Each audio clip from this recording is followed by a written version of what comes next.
Opinions and stories around the game we love, told by your favorite storytellers. Stay up to date with all things cricket. Subscribe to Cricbuzz's YouTube channel and press that bell icon now. As we were chatting, it's an exciting finish to the Bangladesh-West Indies game. They needed 4 of the last balls, 6 of 2, 4 of 1, and a peach of a delivery from Andre Russell, who defended 13 in that over. And West Indies are through by 3 runs. What a victory for the West Indies. Bangladesh were behind the 8 ball, then they were favourites, then again the West Indies sneaked back in with 1 wicket. And despite that partnership, Liton Das contributed, Shomu Sarkar did, Mahmudullah did. It just didn't seem as if they had shown the right intent at the right time. Joy, first reaction to a West Indies victory here? I think it was brilliant bowling towards the end. 9 and 9 overs out there. I think Dwayne Bravo bowled well. All the 3 last bowlers, Ravi Rampal, Drain Barlow, Andre Russell, they all bowled well. They kept it in there. Jason Holder was a bit expensive, but then that brilliant 17th over, basically this was set up by Dwayne Bravo. That 17th over, he gives away just 3 runs, and that just made it that 8 and 9 and over. It pushed it back to that 9-10 and over range, and they just lost their nerve. What Bangladesh will be disappointed about is the fact that they didn't start trying to hit earlier, because it's now accepted form that nobody allows it to come so far down that you lose it in the 20th, because anything can happen. A couple of run outs, a couple of mistakes out here, anything could happen. So yeah, Bangladesh, this was a huge opportunity for Bangladesh. Michael, you can look at it in any way you want. West Indies started in the worst way possible, 48 at the end of 10 overs. We were wondering what they're even doing. Then the little bit of a Pollard controversy.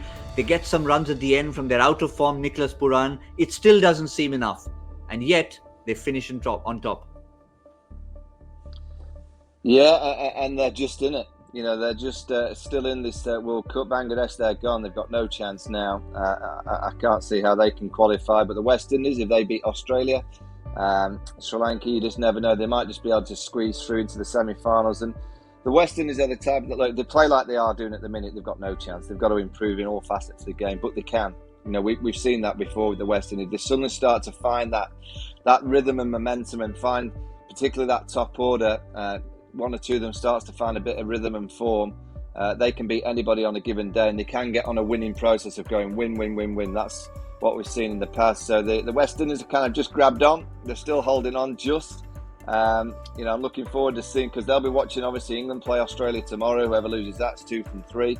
But I think with the Australians still to play the West Indies, that's the one that the West Indies, well, they know they've got to win every game from here, but they start to look at all the teams they've got to play, and if they can play a team that's just lost, i.e. if the Australians lose to England, their confidence will be a little bit lighter than obviously if they win.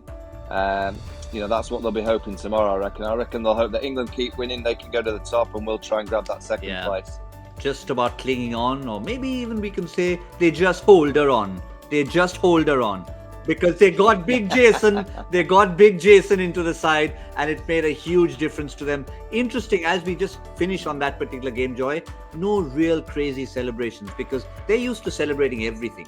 Dwayne Bravo bursts out in dance no matter what happens, and yet they were a little muted there, almost to say is, maybe we didn't deserve this one, but we've just squeaked through, we'll take it.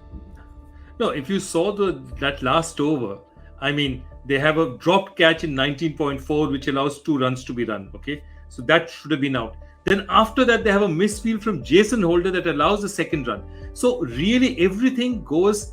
The West Indies hand it on a plate to them, saying, okay, Mahmudullah, their most experienced batsman, last ball, he has a chance to finish the game, and he doesn't finish it. So it's almost which team did more to lose rather than which team won the game.